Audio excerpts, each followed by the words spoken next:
Hi everyone, welcome back to another video from Wake&Tech. In this video, I'm going to be guiding you through how to enable dark mode on Bing X application using your mobile device. If you're looking for ways to make your Bing X experience easier on the eyes, then you can easily enable dark mode on the app. First of all, launch open Bing X application on your mobile device and make sure that you're logged into your account. Once you're logged into the home page of Bing X, go ahead and tap on the logo button or the profile button at the top left corner. Soon after you do that, you'll end up in this expanded menu where you need to tap on the little half moon icon at the top right corner in order to see this Appearance tab.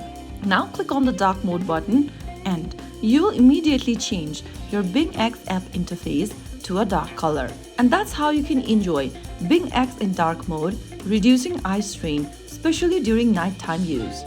If you ever want to switch back to the light mode, then just go ahead and tap on the same location. This time you'll need to tap on the sun icon and select light mode.